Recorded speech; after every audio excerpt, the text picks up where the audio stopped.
Les informations en détail. Le Premier ministre Dr Moustapha Madbouli a examiné aujourd'hui avec le ministre de l'Électricité et de l'Énergie renouvelable Mohamed Chekr les projets de l'énergie renouvelable et le projet de la production de l'hydrogène vert.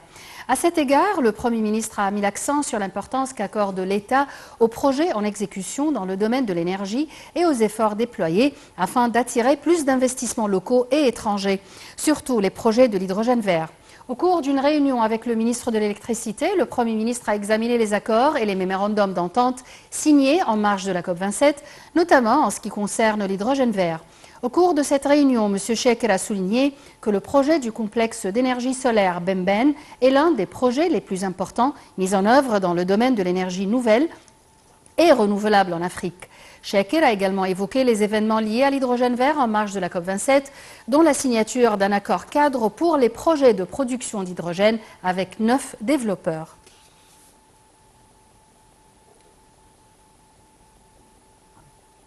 Le Premier ministre a également tenu une réunion avec le général Adel El-Ghadban, gouverneur de Port Saïd, sur la position exécutive des projets au gouvernorat.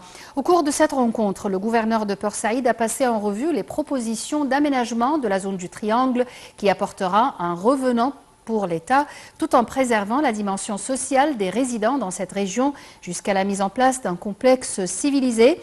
Dans le cadre de l'initiative Vie décente, la rencontre a également porté sur les résultats de la visite de l'entreprise chinoise Mengana au gouvernorat de Port Saïd dans le cadre de la coopération conjointe, ainsi que la visite de l'entreprise Hydro Industrie en Égypte pour le développement et le traitement de l'eau usée dans les usines existantes.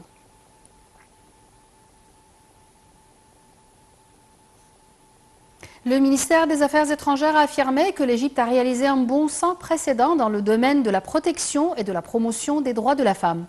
Ce bond émane d'une volonté politique consciente qui respecte et apprécie la femme, dont la protection est un devoir national et un droit humain inhérent, a affirmé le porte-parole sur son compte Twitter à l'occasion de la Journée internationale pour l'élimination de la violence à l'encontre des femmes.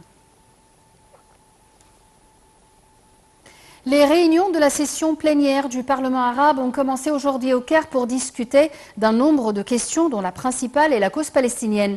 Cette session a discuté nombre de projets de loi sur les moyens de renforcer l'intégration économique entre les pays arabes. Le Parlement a également examiné nombre de lois visant à protéger la vie privée, la lutte contre les crimes d'extorsion électronique dans les pays arabes, ainsi que les projets de loi et les lois relatives au suivi et à la surveillance des événements et des développements politiques dans les pays arabes cette année. L'armée irakienne a annoncé la mort de 5 terroristes liés à Daesh dans le district d'El Rached au sud-ouest de Kirkouk. Il a expliqué que les forces spéciales irakiennes ont réussi à liquider